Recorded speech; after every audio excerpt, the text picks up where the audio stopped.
Today's episode is brought to you by the U.S. Bank Altitude Connect Visa Signature Card. To learn more, visit usbank.com/altitudeconnect. Now, let's get into the show. We're chasing after something. We're seeking something, but that's not bad. You know, it's a great motor. It's a great catalyst to get you to do something. And so in my case, it got me out into the world. And yes, it certainly did get him out into the world. That is Ernest White II, our guest today. He has circumnavigated the globe 6 times. He's a storyteller, explorer, executive producer, and host of the television travel docuseries Fly Brother with Ernest White II, currently airing in the United States on public television stations. You can learn more about him and his community over on his website at flybrother.net. And as you'll hear today, Ernest is just an amazing guy, just a wonderful human being. He's incredibly talented, such an eloquent storyteller and speaker and writer. And these gifts, along with his willingness to just share openly, to be honest about his life, his struggles, what's going on behind the scenes at his television show. And he's not afraid to just be vulnerable and have an honest conversation. And all of that really sets the stage for this wonderful conversation you're going to hear today. In it, we discuss his life as an expat. Politics are everywhere, but here it tends to just be a little bit more like, you know, differences of opinion, but we still want to make sure that people are taken care of. And that's kind of what I appreciate about living in Canada and Vancouver particularly. You'll hear what he loves about some of the cultures he's gotten to visit around the world. When we were in Namibia filming an episode of the show, we were told we meet only to meet again, which I do say at the end of the episode. And I thought that was just a beautifully powerful sentiment. We meet only to meet again. We also discuss the importance of joy, of celebrating life, as well as the struggles that come with carving your own path as an entrepreneur and a creator, and some ideas for overcoming some of those doubts and fears that come along with a choice like that. Of course, the good and bad and ugly of producing and hosting a successful travel television show, storytelling, some perspectives around trusting and believing in your vision, and so much more. All that's happening in this show right now. So buckle up, strap in. Thanks for being here, and welcome to the Zero to Travel podcast, my friend.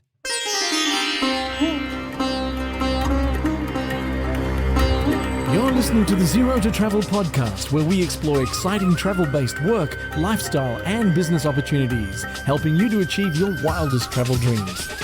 And now your host, world wanderer and travel junkie, Jason Moore. Hey there, it's Jason with ZeroToTravel.com. Welcome to the show, my friend. Thanks for hanging out, letting me bring a little travel into your ears. This is the show to help you travel the world on your terms, to fill your life with as much travel as you desire, no matter what your situation or experience. I'm actually getting ready to get on the road tomorrow, taking my kids for a little road trip. Can't wait for that. We're going to go to a model train museum. We're going to hit the old town in Fredrikstad, Norway, and who knows what kind of crazy adventures we'll get into. You know, I'm going to have a lot of snacks in that car. Going to be a lot of snacks in that car. Anyway, how you doing today? Hope you are well as this is hitting your ears. I'm so excited for this show. We're going to get into the interview in a second. One thing that comes up early in this conversation is this concept that Ernest shares of finding your place in the world that aligns with where you are right now in life. And I want to share a bit more about that and 3 questions I came up with to ask yourself that may or may not alter the direction of your life over the next few years, but definitely could. So stick around on the back end if you want to hear that. Plus, I'll leave you with a quote to send you on your day. Thanks so much for listening. And without further ado, here's my conversation with the wonderful Ernest White II.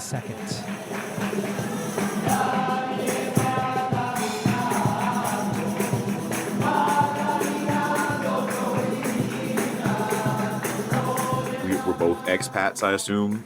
Yeah. You don't have a Norwegian accent to my ear, but you know those Scandies, though, y'all. They're really good at mimicking American English. So.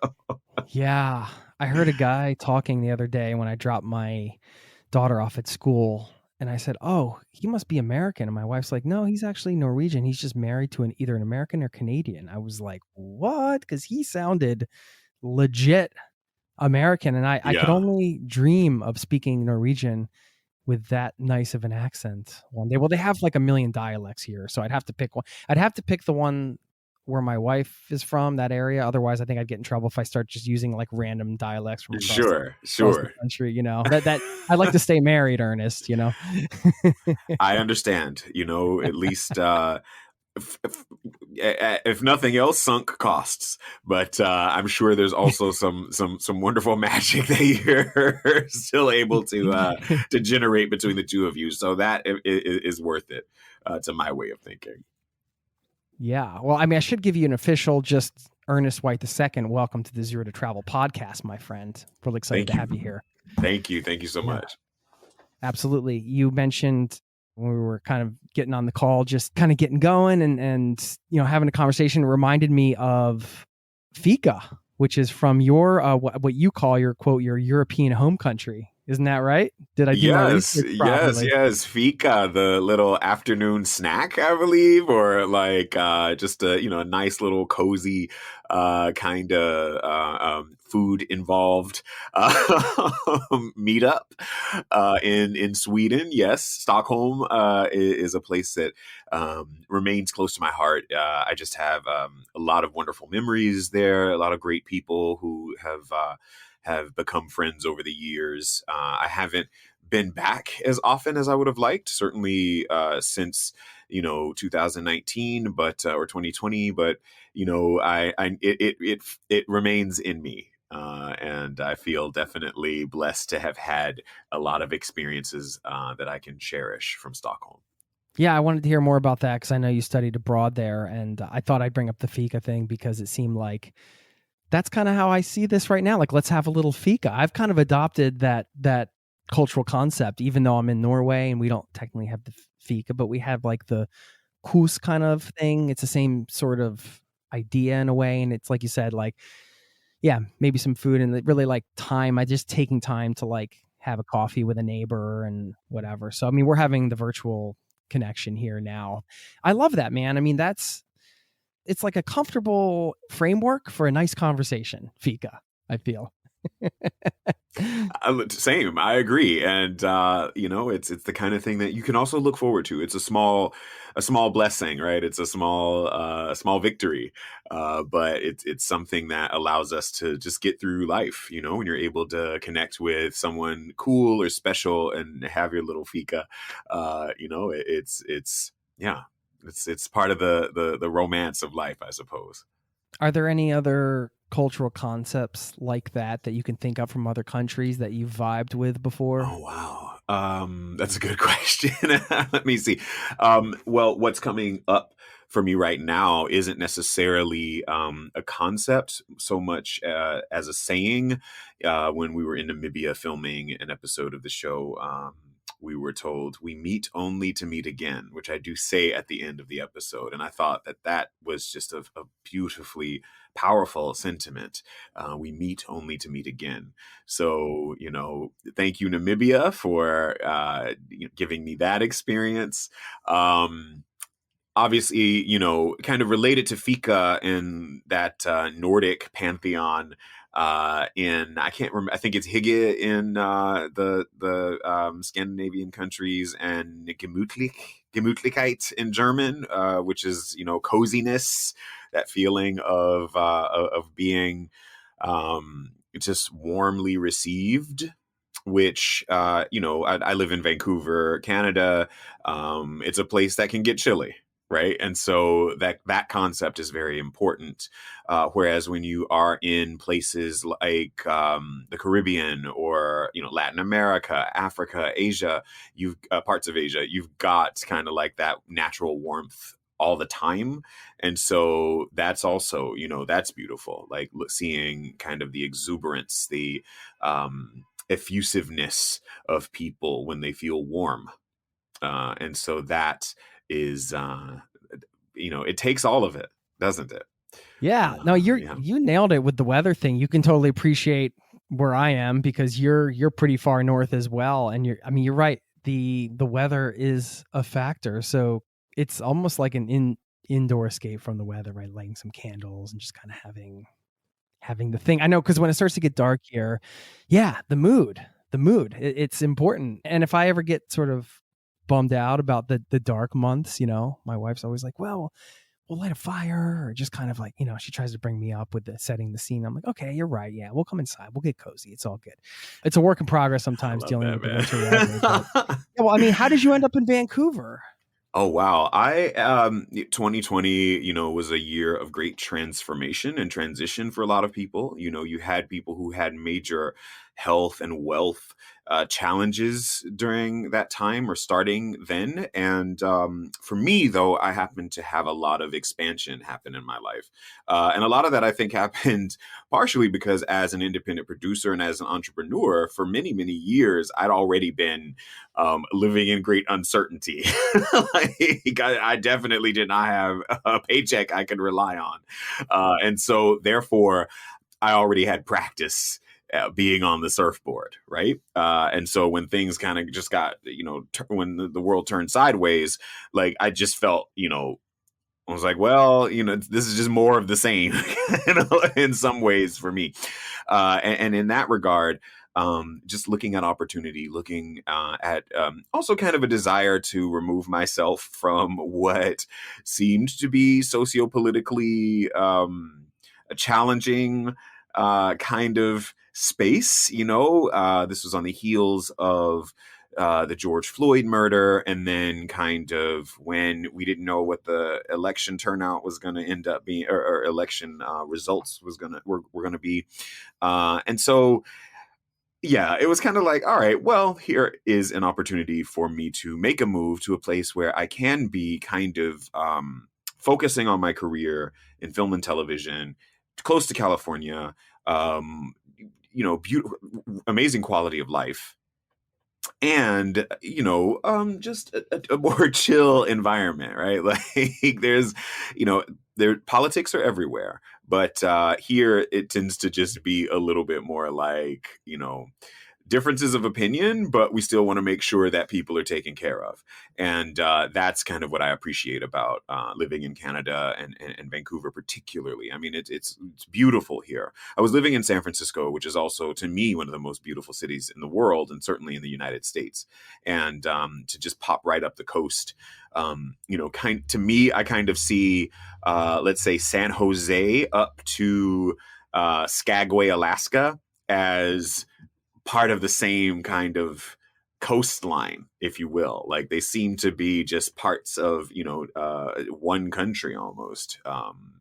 And so to kind of go further north, but still be in the verdant, rich, rainy kind of forest in the northwestern part of North America. It just kind of it feels natural. It definitely feels like a home space for me here, and I get to create. I get to definitely establish mood and kind of building community, building relationships, building family here, and that is. That's definitely a blessing that I'm leaning into. So, I guess the short answer is it was both a running away from and a running to, and it just kind of provided me the opportunity to work, do projects both in the U.S. and here in Canada as well. How much do you think the environment, the physical environment, and the cultural environment that you're in, everything that is surrounding the place that you are, where your physical body is, how much do you think that impacts your creativity? Oh, wow. Incredibly so. I mean, I always look to be inspired. One of my favorite lines from the Interview with the Vampire, which I just happened to catch, the new series, just in throes of increasing wonder. That's what life should be like, where you're just in throes of increasing wonder. And that to me, to live in a place with a thriving cultural scene and with just spectacular natural beauty, I'm constantly inspired. I'm constantly in awe. I'm constantly, in wonder to be able to turn a corner and see a snow-capped mountain, even as I'm, wearing shorts and a t-shirt. And that's, I grew up in Florida. I grew up in North Florida, which has its own beauty. But it's also they're the flatlands, right? Like it's very salty air, and it's marsh and ocean, and it's a transition zone almost in a lot of ways.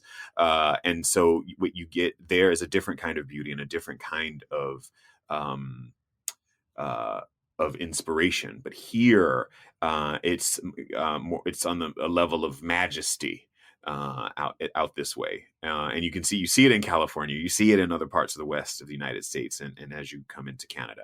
So just having that constant inspiration to look out the window and see the mountains and the ocean, that's like wow.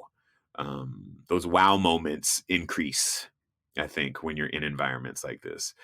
And certainly I think we shouldn't, leave out the, age and life experience and place and time. Like I just turned 45. So, I'm not like, I've had a lot of life experiences in many different places too. So at this point in my life, this is where the greatest alignment is. Whereas, 10 years ago, I needed to be in Sao Paulo, Brazil, like one of the biggest cities in the world. Like that was where I felt most at home amidst 20 million people, with things going on all the time. Right. Now I still enjoy having access to that kind of thing, but I don't need to be immersed in it in the same way. One, because I've done it, and two, because like now I am doing a lot of creating, a lot of generating, and that requires the space to be quiet or to allow for things to kind of show up. So Vancouver is the perfect place for that, because it's big enough for there to be things going on and to have cultural diversity, but it's also small enough to create the opportunity to chill and hermit as needed. I feel that 100%. I'm getting the same experience here in some ways. I like what you said about alignment, because that's not always an easy thing to do, to be really intentional about your base, because there's family, there are other considerations. There's a lot to balance in life. So you found a way to get to a place where you feel aligned right now. That's pretty awesome. Thank you, man. And yes, and definitely not only has it taken, as long as it's taken, but it's also a daily, hourly, secondly practice, like just continuing to align with what I'm creating for myself, what I want in life, knowing that that's the right thing, trusting that that is the thing that's going to be resonant with other people, that's going to create opportunity for myself and others, that's going to be of service, and that's going to be fulfilling and enjoyable, fun, like all of those things, as long as I'm kind of still choosing myself each moment, each time.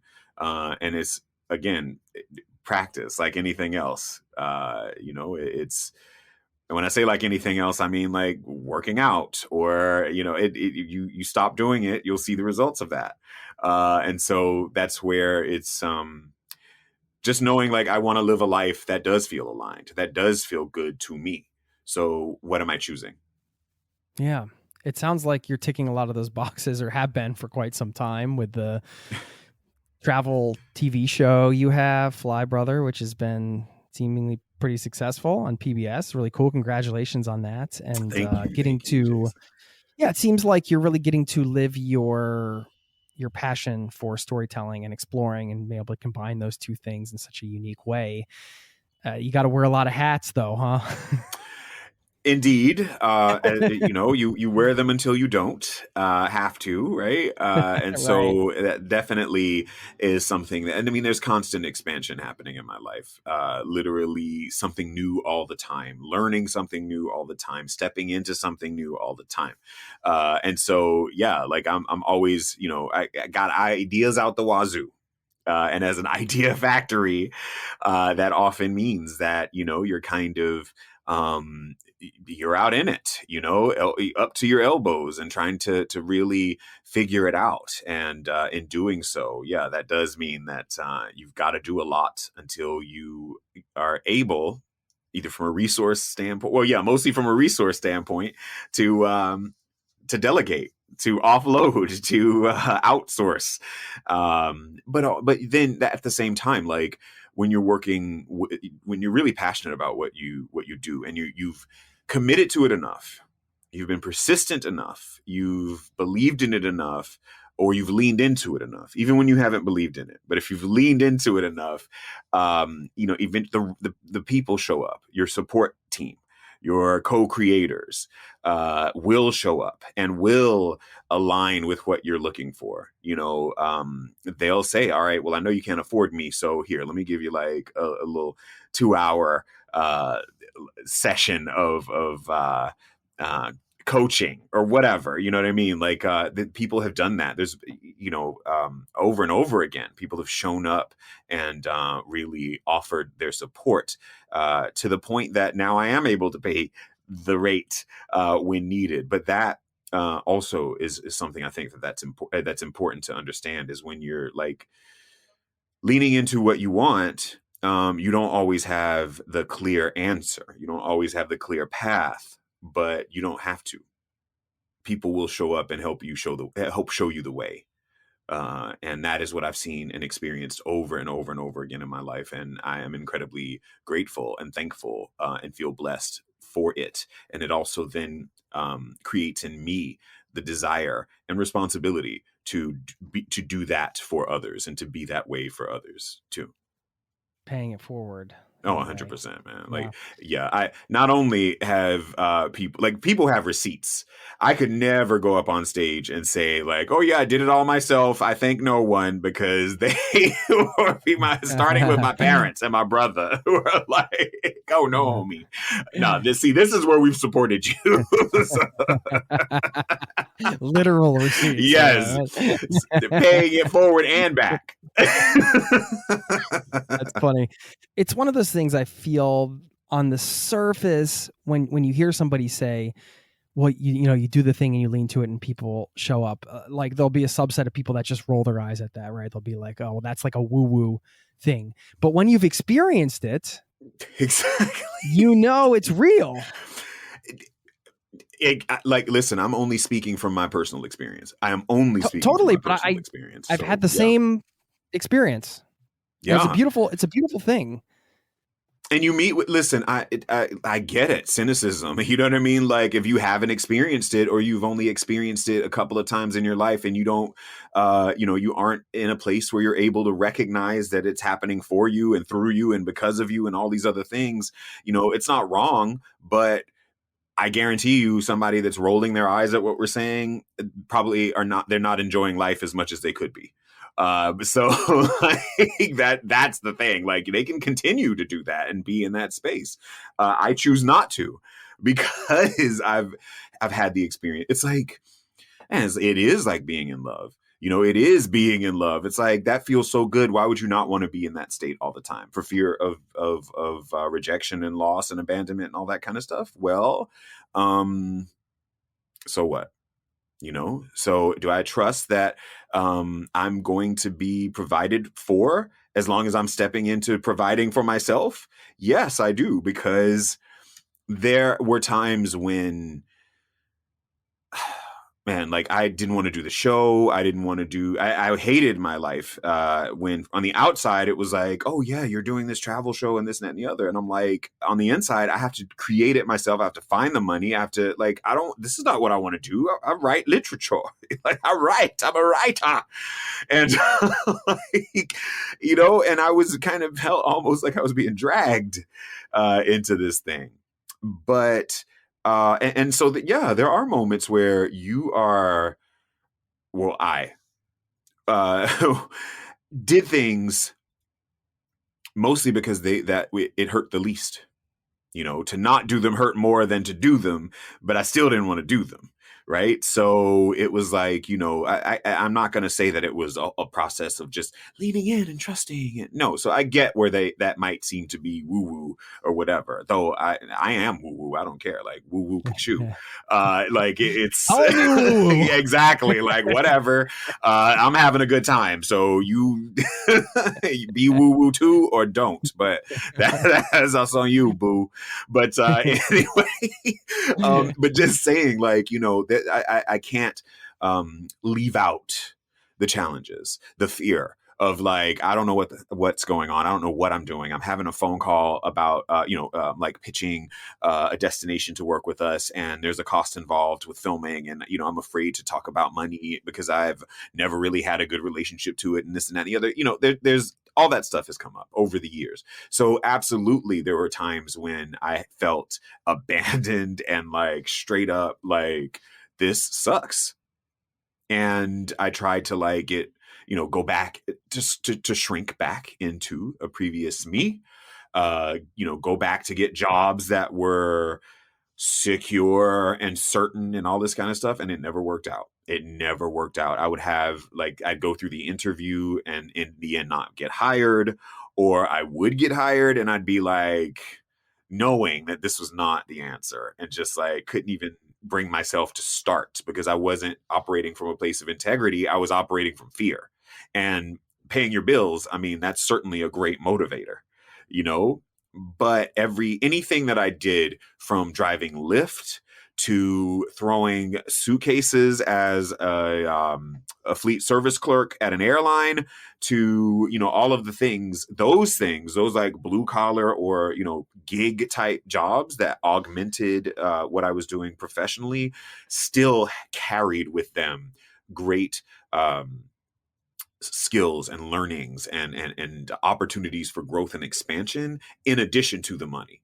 So it wasn't like I just got a gig just to have the cash. Like, these things came into my life for me to also be able to improve my communication game, to improve my ability to speak extemporaneously. I drove Lyft in the San Francisco Bay Area in 2019 when I was putting the finishing touches on season 1 of the show. And I was meeting people who have become friends of mine. Like, some of my passengers have become friends. And but it gave me the opportunity to get to know the Bay Area. I mean, top to bottom, and just go places that people who lived there didn't even get to, simply because it was out of their like daily commute range or whatever. And I'm saying that to say, yeah, I was in fear frequently of like survival again as an independent producer and entrepreneur. It was, your cash flow would be lumpy. You'd get a little bit and all of it would go out, and you're still learning how to like balance all this stuff, and how to even prioritize expenditures, right? Because everything's urgent, according to everybody who needs their money, right? And so like all of these things, all of these lessons, when you're just like, I wanted to tell stories. I just wanted to be a writer, not a bank book balancer, like not a fundraiser, not just the producer role has like 50 different things under it you need to do, right? It's got all of them. It's got all the things.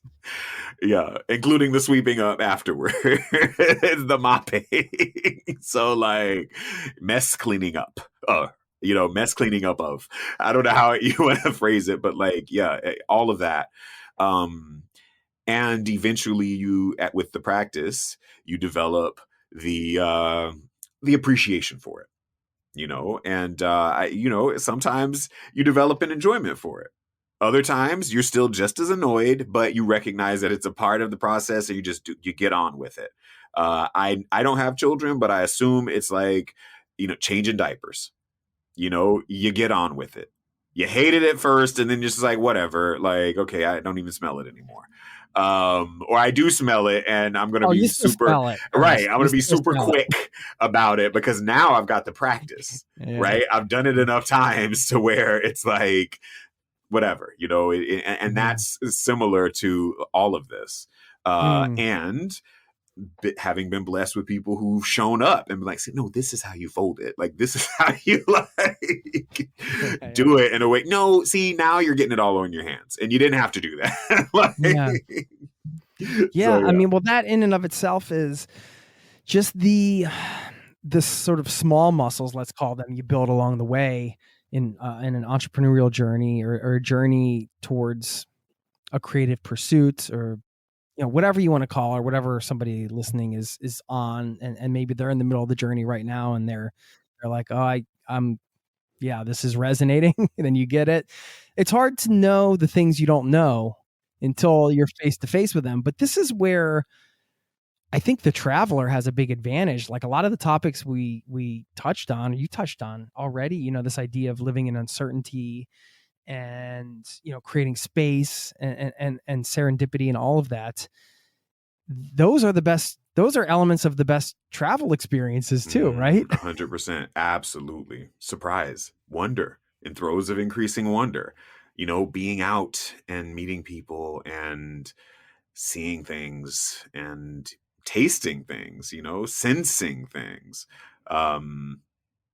Without the plan. Like, yes, the plan, you know, yes, I'm going to Paris. I want to see the Eiffel Tower. I want to see the Mona Lisa or whatever. And I'm leaving an afternoon free to just like walk around and meet somebody on the metro and have a little, you know, affaire like that, you know, all of that. All of that. Am I telling too much of my own personal business? Oh no, please carry on. No, but I'm saying, I mean, this is the place to do it. Let it loose. Yeah. I mean, and yes, I guess you're absolutely right. I hadn't thought about it like this, but you know, I was doing that. I was doing that in my, you know, early 20s, early, you know, teens even, in being open to those experiences and yeah, like life certainly can buffet you into cynicism and into closing up. You know, I get that. But you have to continue choosing to open back up. You have to choose to continue loving and being in love. That is, you know, people like the idea of like being in love and like I've fallen in love and oh my God, it hurts to even say that I love you. You know, like that's totally not what it's about, y'all. You know what I mean? Like it's being in love is like straight up like this is the sunset that I'm being gifted right now from the top of the Eiffel Tower. I don't know why Paris. We must be going to do an episode there because that keeps popping up in my mind. Or like this beautiful, this meal that I'm just like enjoying that's right here. And yeah, it could be another person involved in the scenario, you know, but it doesn't have to be because it's about the romance of life. And so like that is I had like little fleeting moments of that in all my travels, right? And it was what also that plus my own innate curiosity and my own like shadow, like, you know, feelings of insecurity and not being loved and rejection, blah, blah, blah. All that stuff too, you know, because that's all involved. You know, we're chasing after something, we're seeking something, but that's not bad. You know, it's a great motor. It's a great catalyst to get you to do something. And so in my case, it got me out into the world. And I was, because I was having these fleeting moments of romance, right? I eventually got to the point of like creating them myself. Right. And I started, you know, kind of through trial and error, figuring it out. So it's like, okay, so then if I create this opportunity for serendipity, if I create this opportunity, if I just go and put myself in the situation, trust that I'm going to be safe, trust that it's all good, right? Like in the sense of it all works out. It's easier said than done sometimes, but I happen to not be, I mean, I'm like 6'2" Black dude, and you know, a fully packed body. So like I can walk through the world from a place of relative safety. You know, maybe not necessarily from law enforcement, but even still, like there's times when I'll be a place and you know, a police officer and I will like lock eyes and give a nod and that'll be that, you know? So like it's even that. And I recognize that is incredibly privileged. So I want to like put that out there. I inhabit the world from a place of great privilege. It may not be white privilege, but it's all kinds of other privilege. And so that said, like I can take the risks, you know, but I also see people in wheelchairs taking the risks. I see women traveling solo taking the risks. I see women with children single mothers traveling, taking the risks. So it's, and now more than ever, more than when I first started traveling, there's support. Just like we talked about, that support always shows up. And now we've got like, all the different groups that exist in the world, all the materials that are, on social media, things that as recently as 2009, when I first started the blog Fly Brother, Instagram didn't exist. So, the kind of social media component was less image focused. It was still words, right? And so, yeah, we had like a few guidebooks and some blogs, but that was it back when we started traveling, or when I started traveling. So you had to have more trust. Now, people have been places. Everybody's run through Dubai these days. And so like, it's not that same kind of unknown adventure. You can still have it. You can still create the unknown. I'm not saying that, or well, the unknown's there anyway, but it's easier than ever. That's my point. You can find your affinity groups. You can find the way to create that trust that I was talking about, that trusting that you're going to be all right.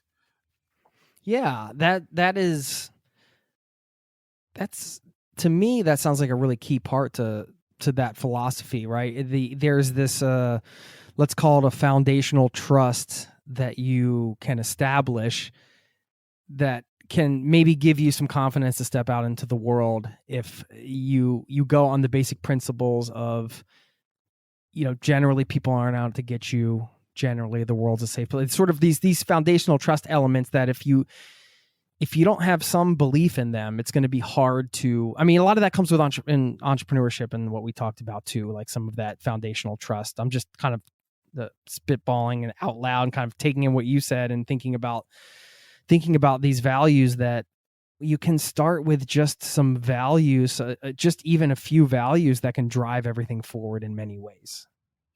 Man, that's all in your mind, that's crazy, isn't it? Yes. Well, and that's the thing. Like that trust is, that's what creates safety, right? Like you want to feel safe.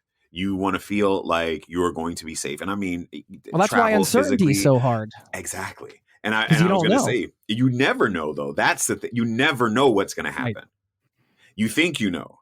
Yeah, right. If anything, if the pandemic showed us nothing else, you cannot rely on anything but your own sense of safety, of trust in that you are taken care of. Right.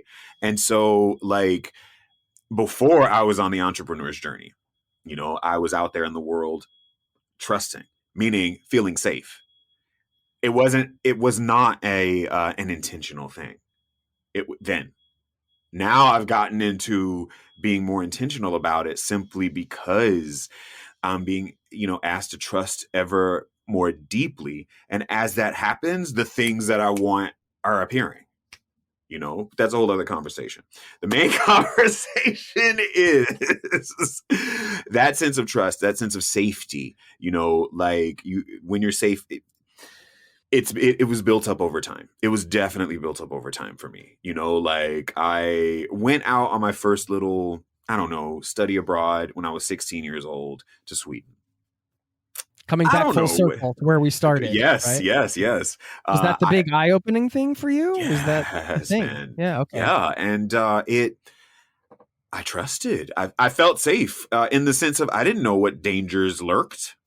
That's the thing. I didn't grow up in a fearful household. My parents weren't fearful people. They're educators, they were like, okay, and what I mean, not fearful people. Yeah, everybody has fears that come up. I don't mean that, but like, my parents grew up in segregation in the American South, which did not end like 500 years ago. We're talking about it ended in their lifetimes and just a few years before I was born. And so I'm saying that to say they were coming out of this ridiculously tense, predatory kind of environment where people were pitted against each other. And I never saw them embody or bitterness or hatred for a group of people or be in, be any way towards, like white folks for this is what you've done to us. My folks were very engaging and loving to people. They are, but I mean, like when I was growing up, they're modeling this behavior for me. And we would, grew up in Jacksonville, Florida, which is like an hour and a half, 2 hours away from 2 hours away from Orlando. And back then you could go to Disney World cheaply. It was like $21 Florida resident special. You could take your own just for you, man. Just for you. Oh I had to represent your home state. I got a retro Walt Disney World shirt on. You have a Walt Disney World shirt. I wore it for you, man. I knew you were, Florida. I mean, I had to do it. That is the logo that was the one they were using when I'm talking about, like the time period I'm talking about. Yeah, this didn't come with a $21 ticket. I think this shirt was more than $21, actually. Man. And I'm talking about good old 1984 here, right? Like, I'm talking about like... We'll get back to the interview in just a moment. Now, I know Zero to Travel podcast listeners love to travel, and I have a travel hack that will give you more rewards on your next trip. Travel lovers, meet the U.S. Bank Altitude Connect Visa Signature Card. With this credit card, you'll get 4 times points on travel, including gas and EV charging stations, and 5 times points on prepaid hotels and car rentals when you book directly through the Altitude Rewards Center. And no matter where in the world you are, you'll get 2 times points on groceries, dining, and streaming with a $30 annual credit for streaming services too. Visit usbank.com/altitude connect to apply and learn how you can earn 50,000 bonus points. You deserve a credit card with more and more travel rewards. Apply to become an Altitude Connect card holder at usbank.com/altitude connect. Limited time offer. The creditor and issuer of this card is U.S. Bank National Association. Pursuant to a license from Visa USA Inc., some restrictions may apply. Now, back to the show. Well, I was a janitor at Epcot Center when I was 20 years old. I did the college program, and I worked as a janitor. And so I got to sweep my way all over those countries, clean up trash all over those countries, man. Jason, man, when I Great tell experience. You, that was a foundational experience for me. Going to Epcot, Yeah. like... to go to those countries, and I was that kid that would talk to like the 18-year-olds from, Norway and be like, yes, your capital is Oslo. You know what I mean? Like,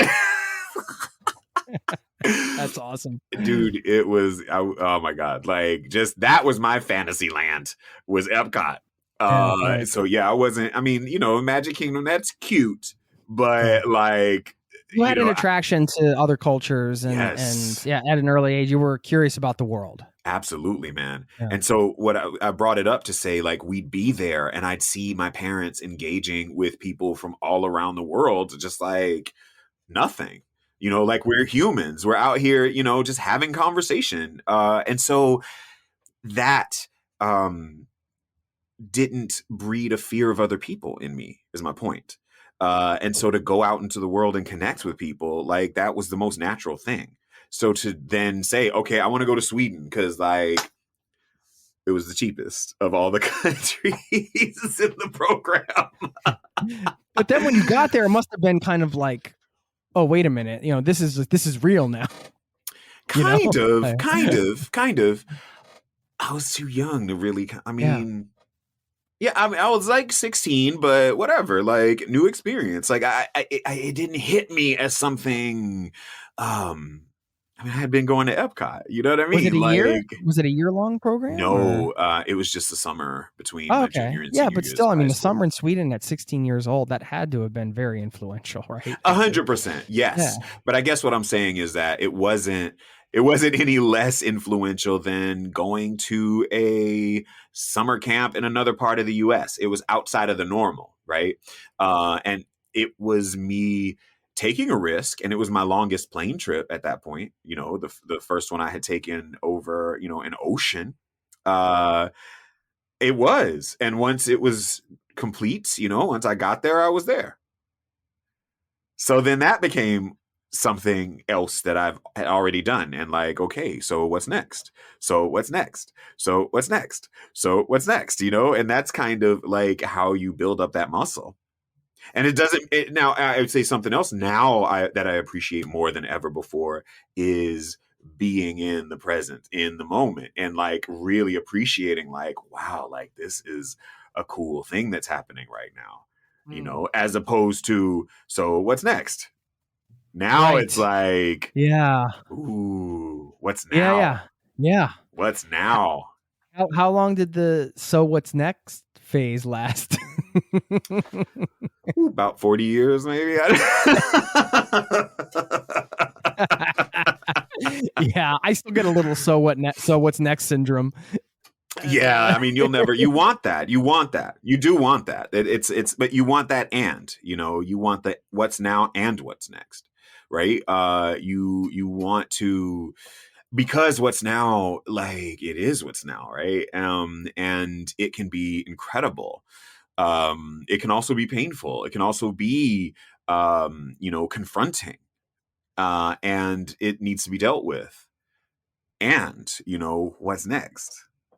So, like, it is like a great film, a great series, TV series, a great song, great dance. It's right now. Ooh, what's next? Ooh, what's now? Ooh, what's next? This is the first time I've ever said this, so that's kind of why No, I'm enjoying this, man. Are we recording? oh yeah, we're recording, man. I'm loving this. When I think about that, and I love the idea there. The "so what's next, so what's now," but the "what's now" for me traveling, I think that was one of the things I loved about it, was it really put me in the now.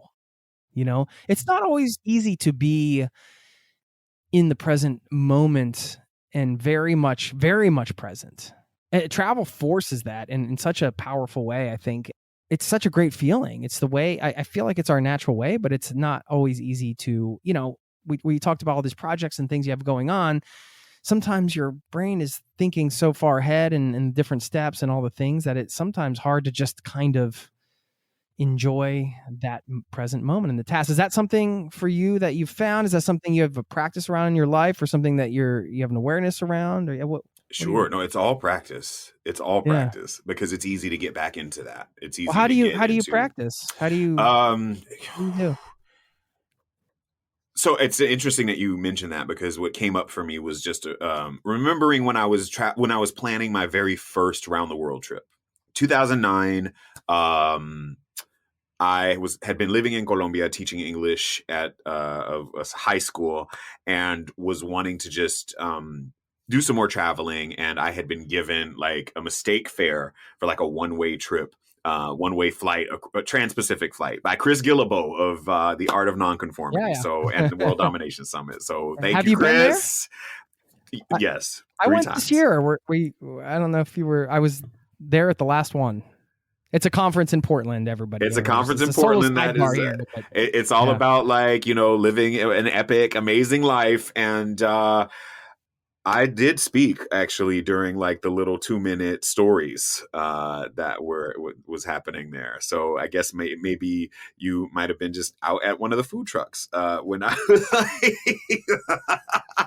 but yes, I was there. And so, no, absolutely, man. Chris was a great influence early on in my blogging career, and getting me out into well, yeah, just encouraging a bit of that expansion. And so I got the ticket to I was planning this round the world trip, and people were all like, "Oh my God, like, you must be so excited." And and I was like, no, I wasn't excited. I was stressed, because I was planning it, right? I was trying to put everything together, and I kept thinking about, like, what's next, what's next, what's next, what's next. So that was one of the first times that I remember kind of being reminded that there's a now. Other people showed up and reminded me. So that's part of it. Like, when you get too far into that, I have found that I have a wonderful group of people, some of whom I already know, others who are just showing up from out of the blue, who will be a good reminder, who will remind me, be now. And then I can get back into the practice of it, of like, oh yeah, like, and not make myself wrong, not go into like, oh, bad me for not being in the now for the last 2 weeks while I was probably trying to plan something epic, like, it's all good. Just chill out. It's just a reminder. That's all.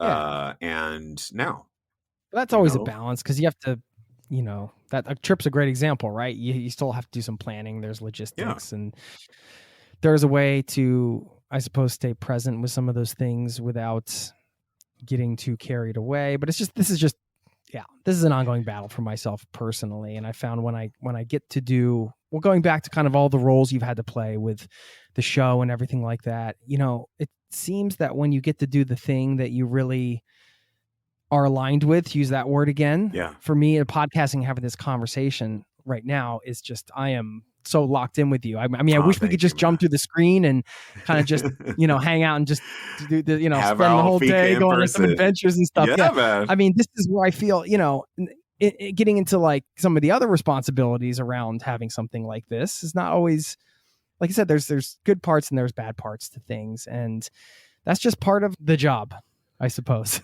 It's part of living, right? It's a part of life. And and I will say this with, while you were saying that, what was coming up for me was just, can't we be both? Can't we be both now and next? Can't we be both? Like, we are capable of walking and chewing gum at the same time. We're capable of we're capable of, some people even safely driving a car and having a phone conversation. Speakerphone or whatever, not with the phone in your hand. No one, please don't do that. Yeah, if you're listening to this in the car. Right. Disclaimer. Disclaimer. But the idea of it being all-encompassing and expansive beings. Woo-woo alert. I'm engaged in accounting right now, like accounting for the business, like working on a spreadsheet. My accounting. Favorite. Exactly. This is exactly what I came into this, career path to do. This right here. Yeah. Oh yeah. You couldn't wait to sit down and balance those books. Exactly. You're like, forget the epic trip to whatever. Right. Oh, and this is to send it to the actual accountant, right? So this is just like the pre-accounting that I'm then going to pay somebody to like do, right? So like the both and, like I'm in that and I'm in the next, which is we do this, we get back to something fun, or we do this and we find the fun in it and we say, you know what? All right. Like I used to, like this numbers used to be, Mandarin Chinese to me. Well, now, like, okay, share. And then now I'm like, ma, like I'm learning the tones, and it may be years between that, it takes me to get to the point of finding the enjoyment in working on that spreadsheet. But eventually I'm going to start putting together sentences in Mandarin Chinese, right? And so even if that's as far as I go before sending it off to the Mandarin Chinese translator, it's still, I've gotten to the place where I could be recognizing that there's the nextness, and then I'm flexing muscles, and then I'm, or not flexing, but building the muscles. And then I'm doing that I'm being now and I'm being next. I'm being now and I'm being next simultaneously. And so before, Friday, Finance Fridays is what I call it. That's when I go into my balancing books and managing the budgets of everything and looking at bank account balances and biting my nails and sweating. But also being in gratitude and seeing the numbers increase and being excited about the fact that I can pay some bills, y'all, and like, take care of people, pay employees, give employment to some and enjoyment to others. Doing that and the both and of it, the now and the next, keeps me, makes it hurt less. Makes it hurt less. Mm. You mentioned language. You speak Portuguese and Spanish. How did you learn those languages? Was that a tough thing for you? No. I love language. Natural language learner. Yeah. That's a strength that I came here with. That's amazing. Like where I was struggling with numbers, I didn't necessarily have to struggle with language. And when it came to pronunciation, great musical ear.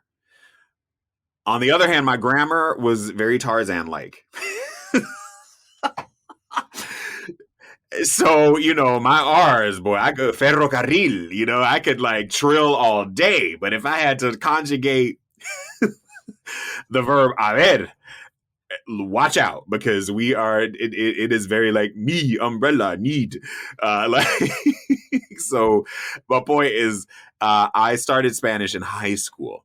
And I started taking it at an early age. I was drawn to it.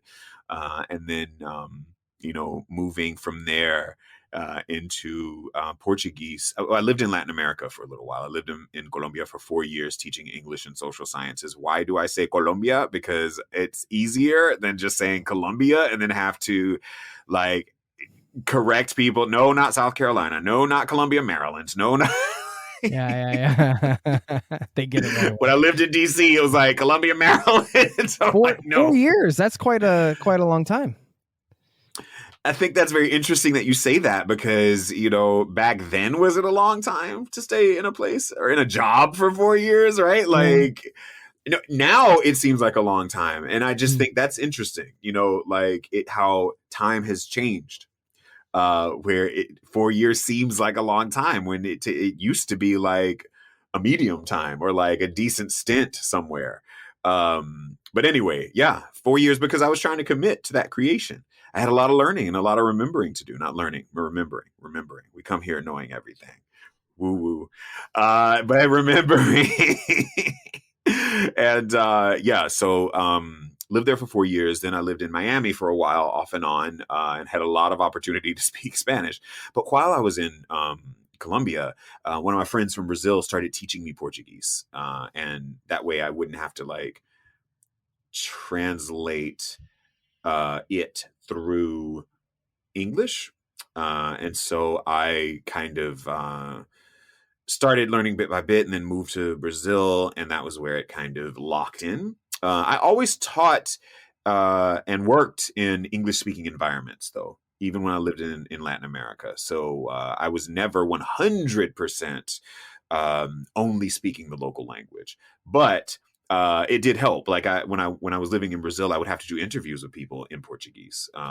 So that was cool. And I was able to create a great friend group with Portuguese speakers who didn't necessarily speak English. And I could dive into that after a while, and one of my best friends, we shifted from only speaking English to a mix and then to mostly Portuguese when I was living there over the course of our friendship, simply because like I moved into his linguistic world.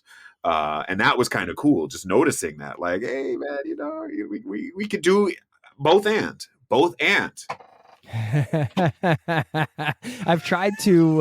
I have some friends that, because we started speaking English together when I met them here, and then I learned Norwegian, slowly been getting better. It's still pretty painful to listen to my Norwegian, but it's hard to make the switch sometimes with certain friends, because once you establish the friendship in one language, I've heard that once where somebody said, whatever language you spoke with your spouse or your partner or whatever, when you fell in love, is the language you will continue to speak. Maybe that's true. At least it's true in my case, but I don't know. You said it is or isn't? It is the language you will continue to speak, which is why, I could institute a rule here and say, you can only speak to me in Norwegian, and then I will just get super awesome because I'll be hearing it from you every day, and every conversation that I have all day for years will be in Norwegian. So I'll have to get good, but then it just doesn't happen, man. I can't argue quite as well in Norwegian. No, I totally get that. Well, no, listen, this was not the friendship that I was mentioning. It was not a marriage or a romance. So of course. No, but I think it's important to distinguish, because that we didn't have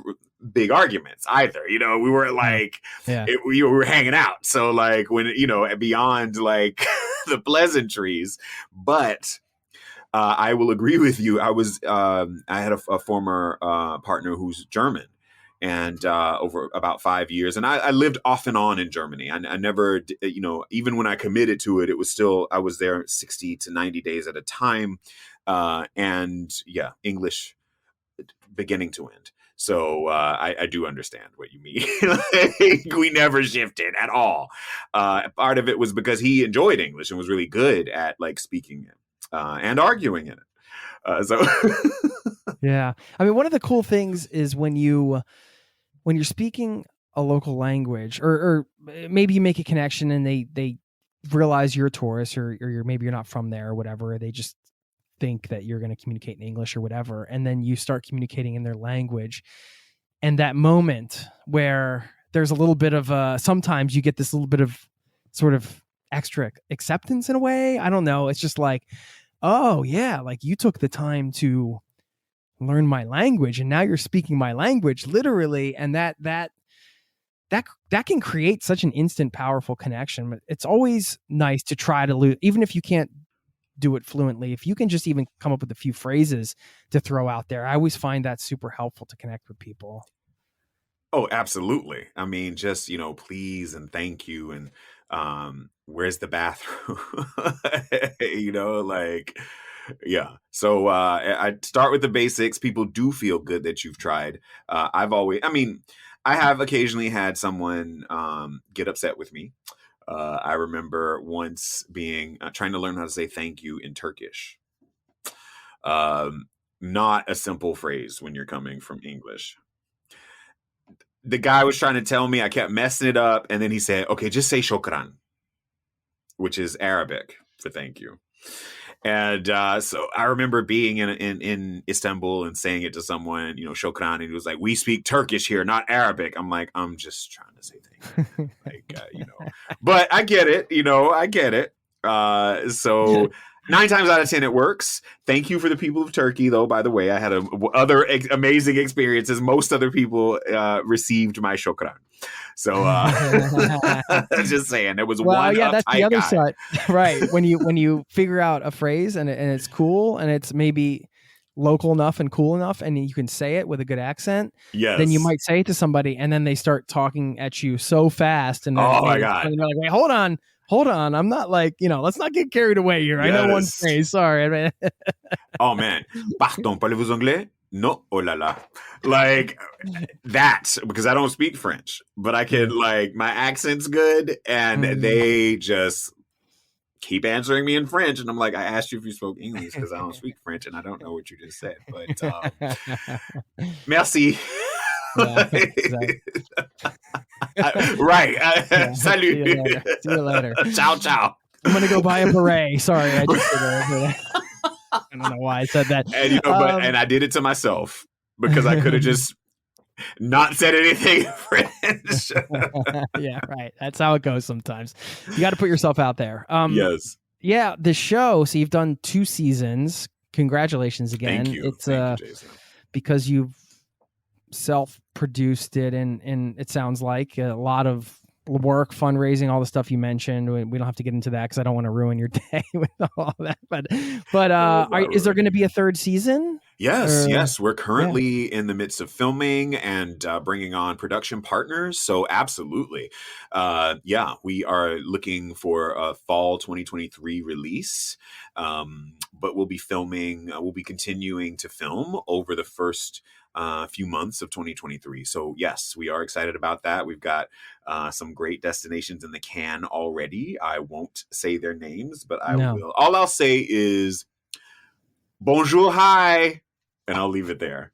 Okay, fair enough. Well, I mean, from the destinations you've been to, what were 1 or 2 that really stood out to you in terms of the destinations for the show? So many. Mumbai. Amazing places, yeah. And I'll say, Mumbai specifically because we were there during the Ganesh festival and the monsoon, right? So we're filming with a trash bag over the camera, and when it wasn't pouring down rain, it was like being in a steam room. So, wet either way. It was fun and impactful and amazing. Tajikistan, just because the people are so welcoming, warm, and friendly, but don't really smile. So there's that's confusing. it's just this wonderful warmth, but just not a lot of goofy teeth showing the way we do. We can't help ourselves in America. No, we can't. And so that I just found to be very endearing. Mm. And then Ethiopia, like we were there for Dimkat, the Ethiopian New Year. There was such life and exuberance and warmth. Of course, Sao Paulo during Carnival, or not during Carnival, but in the run up to Carnival, we were at the Carnival. Samba school rehearsal, which is where they practice in advance of the main event, and all that was we filmed from like 2016 to 2018. That was definitely, it was bootstrapped, and it took us a while to get that together. Season 2 we filmed in 2.5 months in 2021, still in full pandemic mode. Like they were just rolling out vaccines to certain populations. There was still a lot of like rules and regulations about traveling, and we filmed exclusively in the US because of travel restrictions. And even then, we flew between 2 islands in Hawaii, and that required like everybody to get tested just for those 20-minute flights. In Puerto Rico, we had to wear masks even outside. There was the mask mandate there. So just saying, like, there was still a lot that we had to kind of work through. When we filmed in Newark, we filmed the last weekend before they opened like the city back up. So that weekend we were like filming, and then Monday, all of a sudden, like poof, like just action and adventure and that kind of thing. People in the streets, where it hadn't been before. In Detroit, we also had to try to like find places where there were congregations of people, simply because like everything was still on semi-lockdown. And we wanted to make the episode kind of upbeat and interesting. But we did. So, and we had great experiences in all of those places, plus Nashville and Natchez and Kansas and the Adirondacks and Alaska.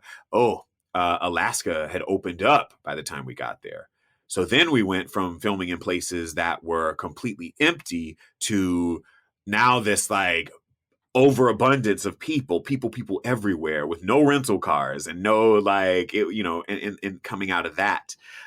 So everywhere has been a phenomenal experience. We've had incredible stories. I can't wait to get back to each of those places, because places change just like people do. And, it's, I can't say that we've been in any place that wasn't magical on some level. And that's the beauty of the work that we're doing. We're capturing some of that magic through the people, engaging with the communities that make places places.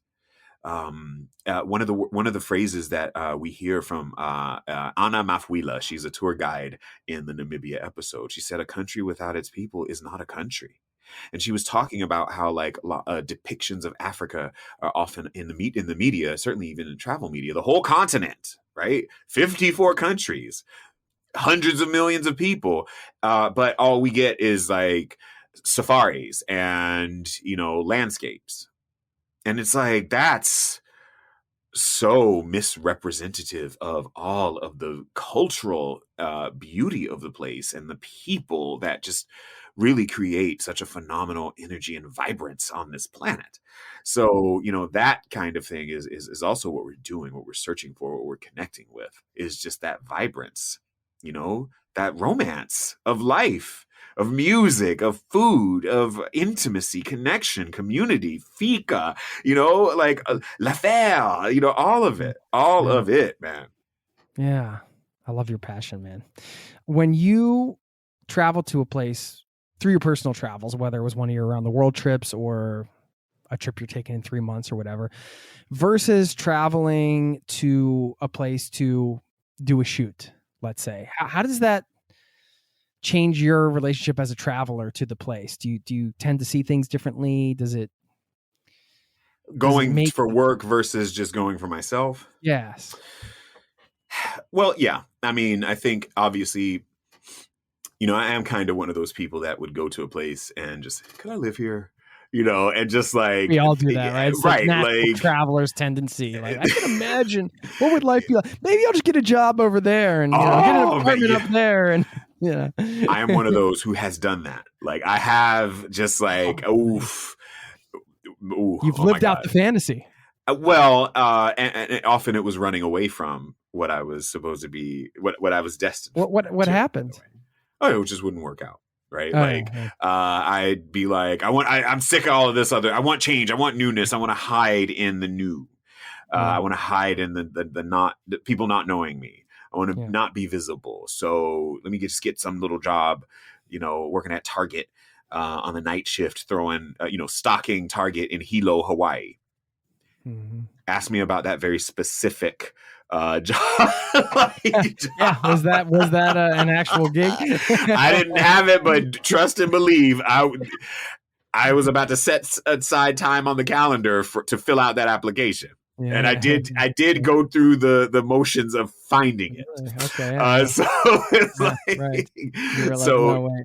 yeah. So just saying but that indicates how like you're always kind of doing something, right? So if I'm not working on filming in a place, I'm still kind of seeking out what could be filmed at a place when I'm there, still like, oh, this would be cool. This would be cool. This would be cool. This would be cool. You got your creative hat on, your storytelling 100%. hat. Right. And not necessarily filming an episode of Fly Brother. I have a production company, a film studio, Presidio Pictures. We do scripted, unscripted, feature film. We do everything. And so it's like, what other stories are here? Could this be a short story? Could this be fiction? Could this be, something for social media? There's all kinds of, I write still for Condé Nast Traveler magazine and other magazines and publications as well. So it's not just, would it be fit for Fly Brother? The thing about Fly Brother is the focus is community building. It is connection across background and boundary. So that's how I live. And that is whole world is our tribe. 100%, right? Yes. Yeah. Talk about what that means to you. Man, just what we talked about. Just the fact that like we can go places and really see and connect deeply with people. That we can enjoy each other's company and all of our beautiful diversity.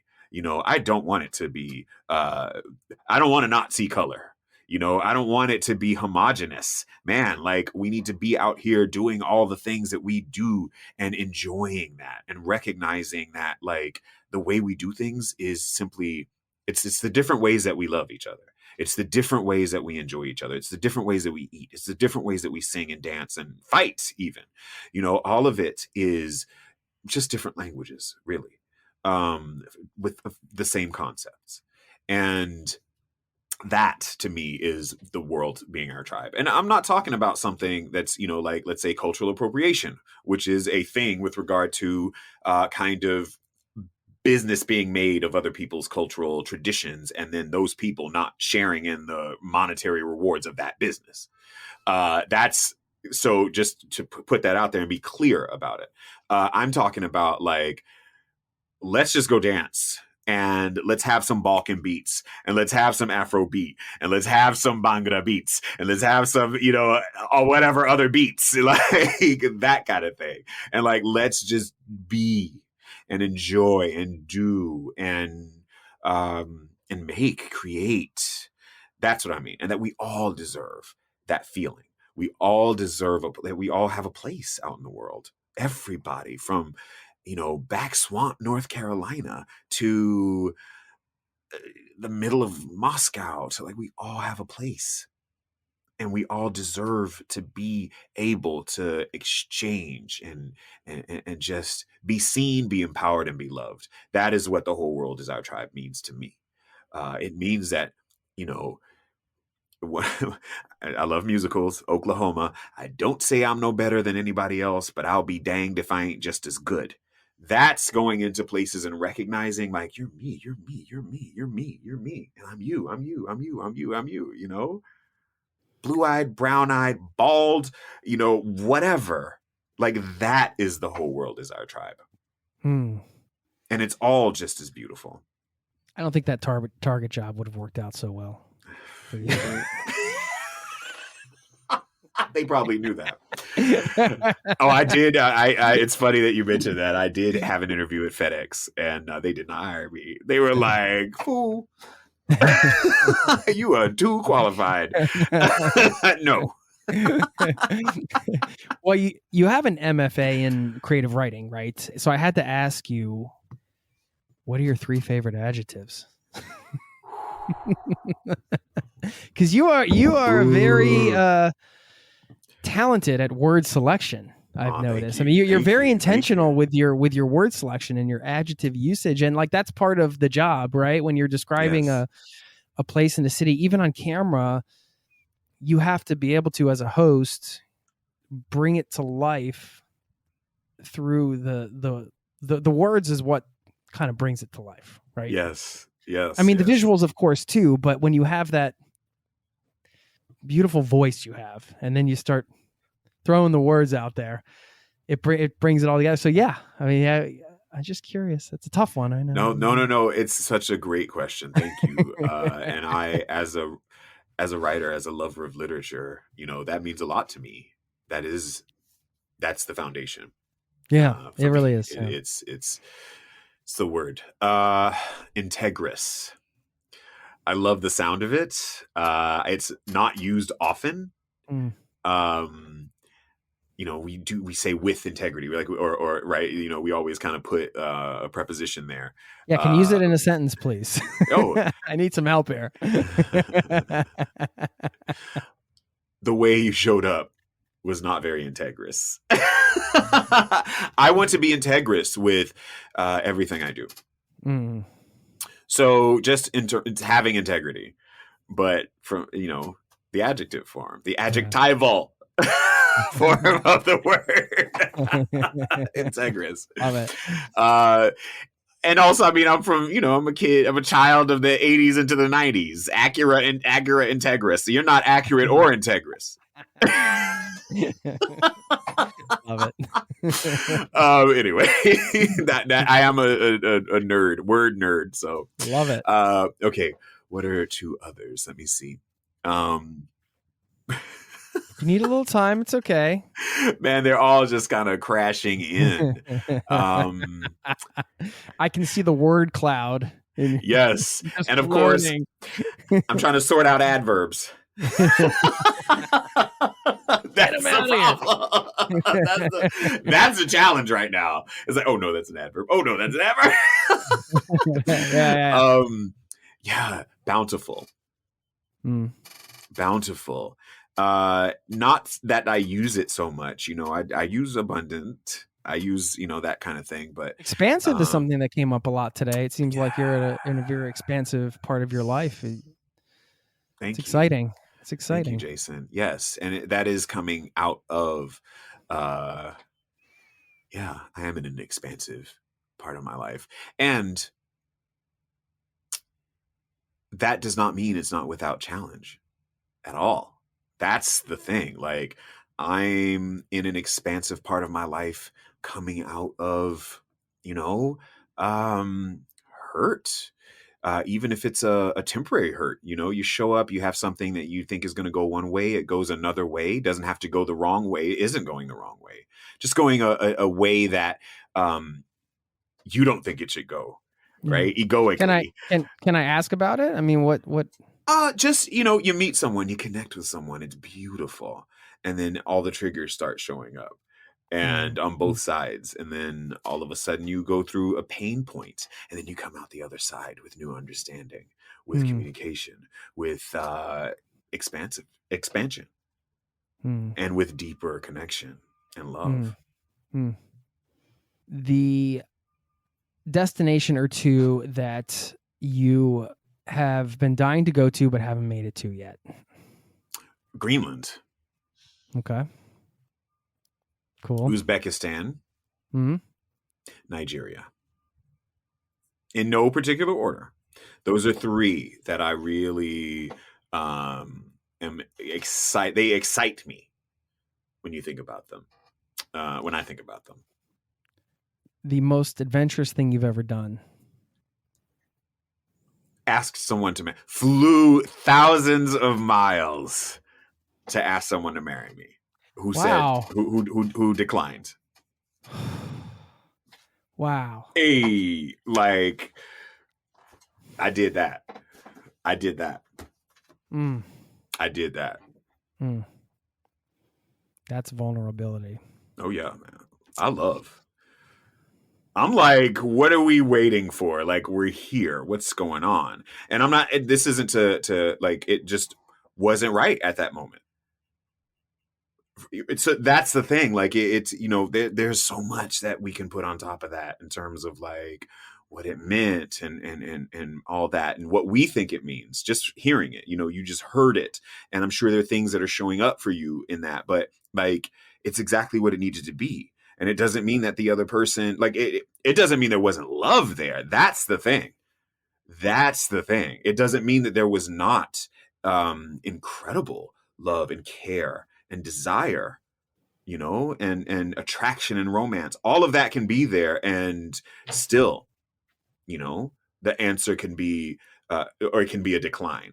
Absolutely. It's funny because I couldn't say the answer could be no, right? And because that's kind of like, it's a no, but then with the context, you get more than that, right? Yeah. So the cynical side can be like, well, it was a no, but the under the human and loving side is like, well, listen, like here's everything happening, and like context is everything. 100%. Right? So, Absolutely. However, I did it.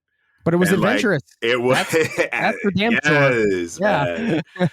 And I'm only, thank you for asking that, because I haven't given myself probably enough like pats on the back for that. So adventurous in like all of the ways, right? Oh yeah. The traveling, the emotional adventures, all of it. Beautiful. One of your most treasured travel memories? Oh man, just being in South Africa, like such a beautiful country, going there and just connecting with people and seeing landscapes that were just otherworldly, and being there with people in these otherworldly landscapes, people who just had open hearts and were very welcoming of me and my experience, and just, like it was very much a homecoming. And I'll never forget that. A couple others, Mongolia. I spent New Year's in a yurt in outside of Ulaanbaatar in the mountains of Mongolia in 50 below weather. It doesn't matter if it's Fahrenheit or Celsius. At that point, it's just cold. And it was, an awesome experience. My first time at a samba school rehearsal in Brazil, which was during the run up to Carnival. That was my buddy that I told you that we switched into speaking Portuguese. That was one of our first hangouts. I was just visiting Brazil. We were connected through some mutual friends, and he brought me to the samba school rehearsal, and I fell in love with Brazil, with Sao Paulo. And a lot of people, it's Rio, it's Salvador da Bahia. I was in the middle of one of the largest cities in the world, and in the middle of the street, in this outdoor kind of setup, and they were just playing the samba, which had elements of, high school marching bands from the Southern Black tradition.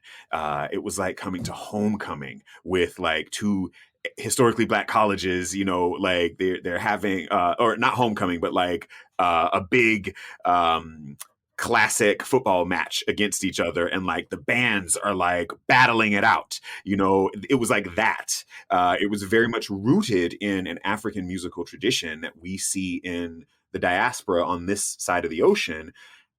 But the beauty of it being Brazil, everyone was there. People of African descent, people of European descent, the very large Japanese Brazilian population in Sao Paulo, that was represented as well. It was, and everybody was just out there having a great time. So yeah, that's amazing. You paint the picture so well. I'm always fascinated with what is it about a culture that gives people the freedom to exercise their passion in that way. Do you know what I mean? Yeah. It's not I can't find a drum circle in here in Norway. Like if I go out my door, and take a walk into the city, there's probably not going to be one. Now that might be because it's snowing and it's cold right now. Sure, no. I was going to say, man, don't discount that weather. You know what I mean, though? There's something special about, let's take, Brazil or Argentina or some of these countries where there's a certain passion and a certain fire for living. How does that make its way as to be a part of a culture in some places and not in others. Not that people aren't passionate here. I'm not saying anything critical about Scandinavia or where I live. It's just different. Sure, it is different. And I think, I mean, you've got different histories. You've got a lot that goes into it. With Latin America, I mean, you're already starting with mixed European cultures, Spain and Portugal, both having been kind of conquered for 400 years by the Moors from North Africa, then going over and kind of conquering other people. So I'm saying that to say there was all kinds of great mixture already happening. And so in that, you also have kind of Catholicism, which, if you know the history of that, it's a lot of syncretism. It's a lot of kind of co-opting or adopting local traditions into the church to kind of convert people. So you're like, you encounter, a local goddess. So you say like, okay, that's the Virgin Mary, La Virgen de Guadalupe, for example. Like, and so like, there's a lot of kind of that's built into the cultural matrix, particularly of Latin America. This is my teacher hat that I just put on, mostly because I did a lot of research while I was living there about this very thing, and it's just simply kind of the way things were built in addition to the warmth, the weather, the exuberance. And there is also a socio-political component to it as well. You're talking about societies that are not necessarily, let's say, the richest. You're talking about societies where a lot of times the focus is on, okay, yeah, y'all party while we do this over here, and so that's kind of by design as well. In the end, what you've got is a wonderful agglomeration of flavor in the soup, in the gumbo. It's hearty and it's, filling. And so and that's something I think you see in a lot of cultures, and certainly a lot of cultures where you've had some sort of kind of socio-political subjugation. You kind of tend to find that they are then channeling those energies into the magic of living, the romance of life. We may not have a lot of resources, but we damn sure know how to party. So that's what we're going to focus our energy on, like that as a survival mechanism. And in doing so has created just this ever flowing celebration of life. And, and I think that is something you even see in certain traditions, certainly even in death, like parts of Africa. And then you see it kind of in Latin, in New Orleans, the jazz funerals. It's a celebration of the life that was just well lived, even in death. Like, that's beautiful to me, to see people like, yeah, it's painful that you've lost this person, but the fact that they were here, the gift of them having been here. Like, I think that is directly related to that recognition of we need to be celebrating all the time as much as we can, enjoying life. Amen. Yeah. I've heard a great exercise. You write your own obituary. Huh.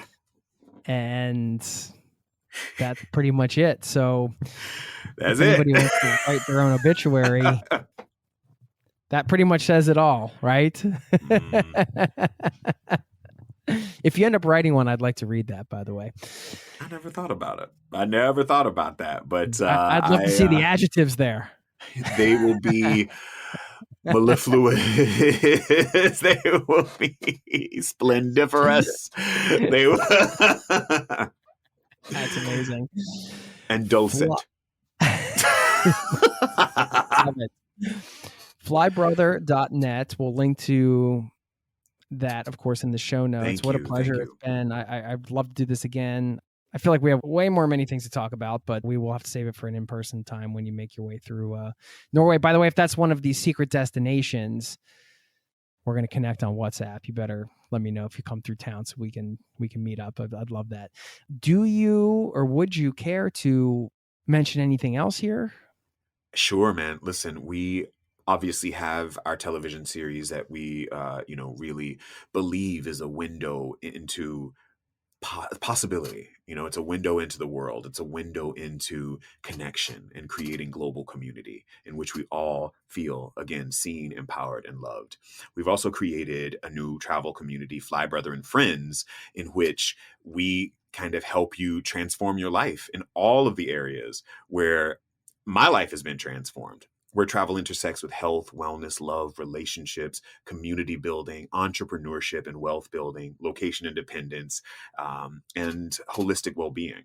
And it's a group of course storytellers that have created video courses and all kinds of content, trips that we've got coming down the pipeline that are hosted and curated, merchandise. And it's just a phenomenal, small but growing community of people that we believe are helping each other create these amazing, epic lives that we say we want.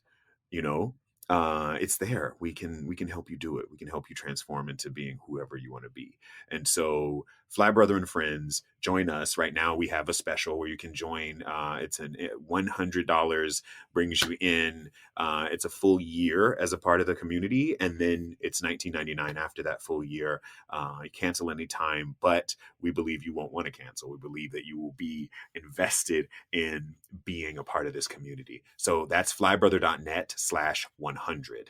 And you can find out more. Join us in Fly Brother and Friends. Cool. Thanks for sharing that. And what are you most excited about over the next few months here? Oh man, so I'll get to see my family just before Christmas, so I'm excited about that. Going home to Jacksonville, Florida, and then and then I'll be back here in Vancouver for New Year's. So just kind of the opportunity to really connect with my community here and be out possibly doing some skiing for the first time. I don't know what I'm doing, but consistent growth and expansion, man. Right 45 years old on the slopes for the first time. So we'll see. You got this. Just remember, it's French fries, pizza slice. French fries, pizza slice. French fries, pizza. Oh, that's just how you hold your skis. The pizza slice is when you want to stop. That's okay. I was at what am I stop? No, what is the snow plow? Yeah. Well, okay. You go pizza slice when you want to slow down. You go French fries when you want to go say, there you go. Thank you got it. There you go. Free lesson. I'm paying it forward. I appreciate it, Jason. Is there a particular way I'm supposed to fall? Without getting hurt. Love it. I love it. I feel ready to take on, the bunny slope. There you go. Double black diamond. Here we come. Yeah. Good luck, man. And I look forward to staying in touch. And thanks again for your time. Thank you. Thank you so much, man. Thank you. Take care. You too.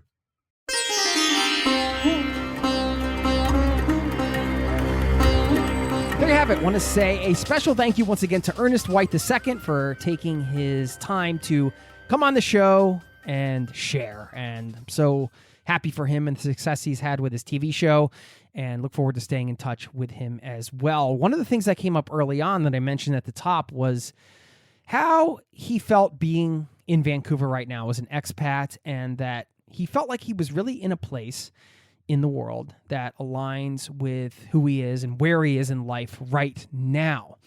And I thought that was pretty powerful, because it's not often, or maybe we shouldn't do it often, that we sit back and think to ourselves, hey, am I actually where I should be right now at this stage in my life, at this moment in my life? Now, on a day-to-day basis, of course, that can change. If you're traveling, if you're living somewhere and you love it one week and the next week you want to leave, I get that. But I'm talking about like the big picture view, right? If you're looking at the things you want to do in your life or in your career, whatever, at this stage. So to give a specific example, a lot of people who want to work in tech and want to work in the startup world relocate to Silicon Valley, because that's where the action is. Now the action's getting spread out. It's in other places, but that's sort of known as the hub of tech world and startup world and things like that. So they want to be around that, and they want to be around that energy, those people.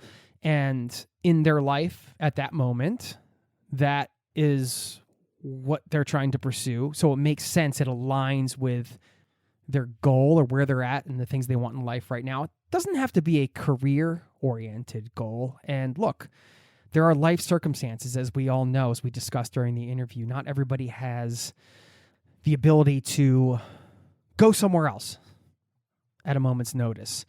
But that doesn't mean we shouldn't ask ourselves these 3 questions and kind of figure out what they mean to us. So this is the exercise I came up with that I thought it would be fun for all of us to do, that I did, actually just coming up with these questions based on this topic of where should we be in the world that aligns with who we are or what we want in life or where we're at in life right now.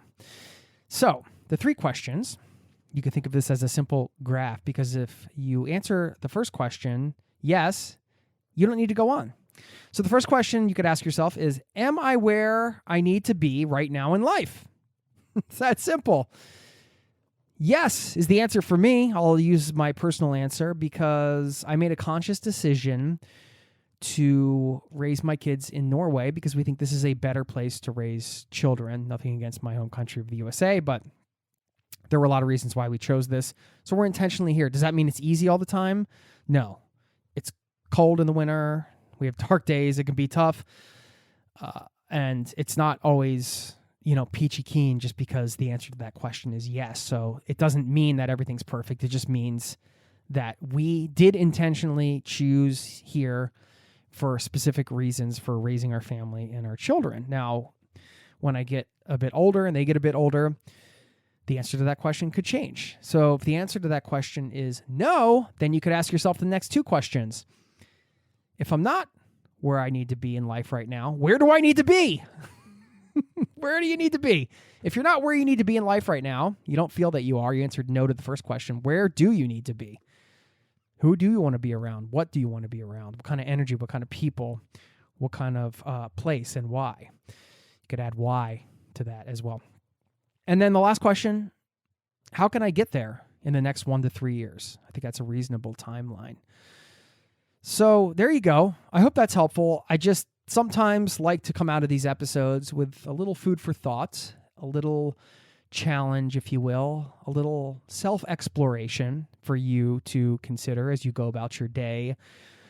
Those 3 questions and just a bit of an assessment, let's call it, on the physical location you're spending most of your time, and is that aligning with where you are in life right now? I thought that'd be fun to kind of highlight that portion of the conversation and finish up with that little piece for you, some things to consider as you go about your day. I will now reach into the quote drawer. Haven't reached into the quote drawer for a while for a random one. Let's see.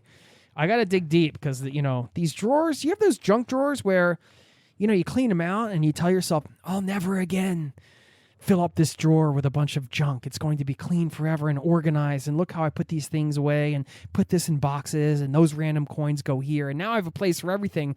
And then 2 weeks later, it's the same. It's totally filled up and out of control. Well, that's why I'm digging deep here. Okay. Let's see. Lao Tzu, who said, great acts are made up of small deeds. There you have it. Thanks for listening and for being a part of this community. You freaking rock, and I want you having a wonderful day. Before I let you go, don't forget, sign up over at zerototravel.com/newsletter. You get a free weekly newsletter with a bunch of travel goodies, curated content, destination talk, some thoughtful travel tips, curated content, a whole bunch of cool stuff. zerototravel.com/newsletter. Sign up to keep in touch over there. Thanks for listening, and I'll see you next week. Peace and love to you and yours. Cheers. This podcast has been brought to you by zerototravel.com. Ideas and advice to make your travel dreams a reality.